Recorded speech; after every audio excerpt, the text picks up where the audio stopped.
Welcome into ESPN FC Live. Kay Murray and Shaka Hislop here to look back on two of the Premier League games that we've just been watching. We got to see Liverpool against Brighton.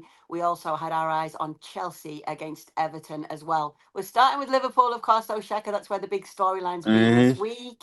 Mohamed Salah starting this game on the bench, but not for long. 26-minute, bit of a plot twist. He'd come on.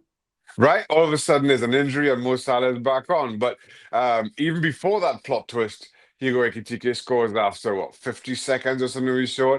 So, given all the talk around Mo Salah, where he starts, before you even got to get a proper shot of him on the bench, all of a sudden Liverpool are off and running. Exactly the start that Liverpool needed, exactly the start that Arne Slot wanted, and they got it. And then to your point, Key. Joe Gomez goes over, Mo Salah on the park, and all of a sudden, what's the big problem? No, nobody's had an issue at all. I don't know what you all have been talking about all week. And to Mo Salah's credit, I thought he played well. He wasn't as selfish as he normally is, and he was even tracking back fairly consistently. All that being said. Given the result, the day went as well as anybody at Liverpool could hope for.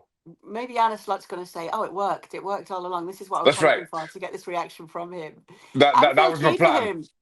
Anfield cheered for him, though. Yeah, and Saka. listen, I Yeah, I know that. I didn't expect anything else from them. I've been saying all week the one thing that Mo Salah got wrong is in this fan base backs their club first and foremost, and they will continue to do that.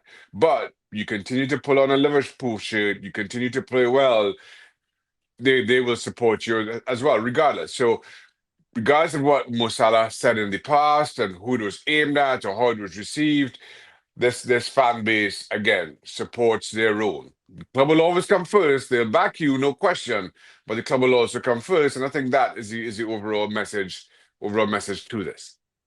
you mentioned Dugu Ekitike. That was the fastest goal of the season. 46 seconds. It was even faster than 50 seconds. Both goals came from him. This is a Mhm. player who just has to start, isn't it? Absolutely.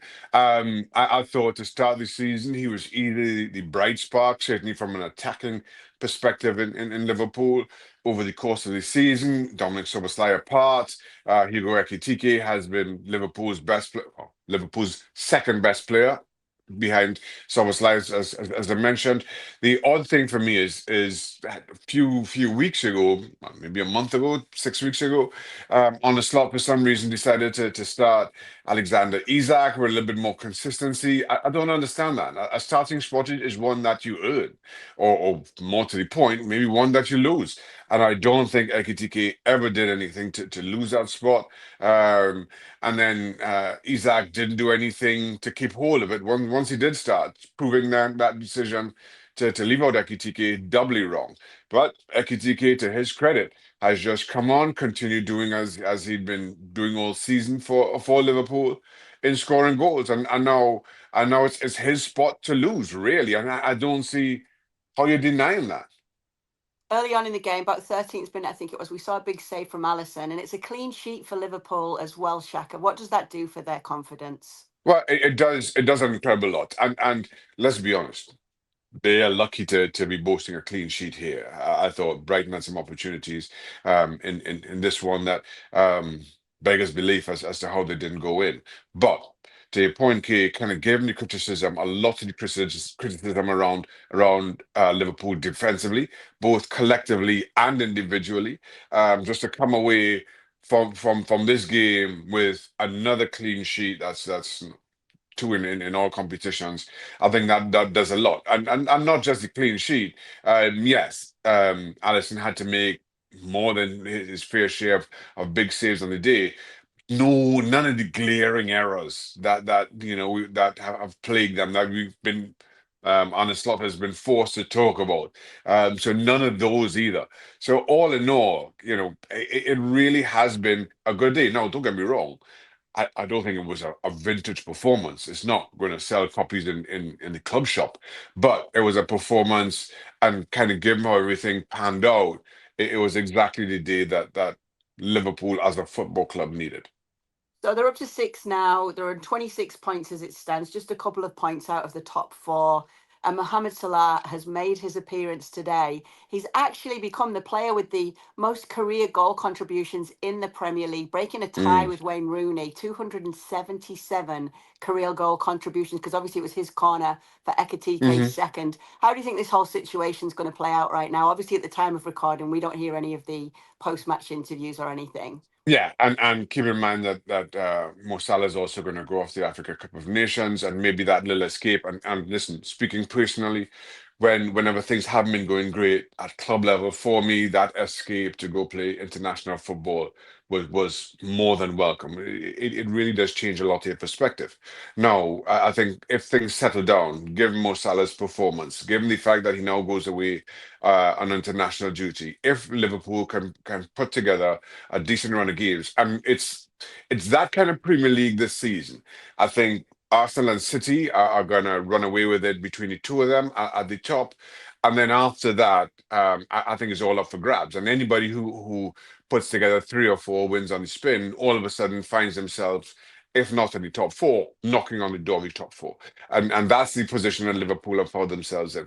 They put together a decent run between now and the end of the year, and now and mid-January. All of a sudden, there are these serious conversations about Liverpool not just finishing the top four.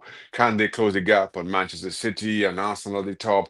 And the um how we speak about them um completely changes. Now, if they do that, Musala comes back, emulates the performance that we saw today on both sides of the ball, and be the player that we know he can be.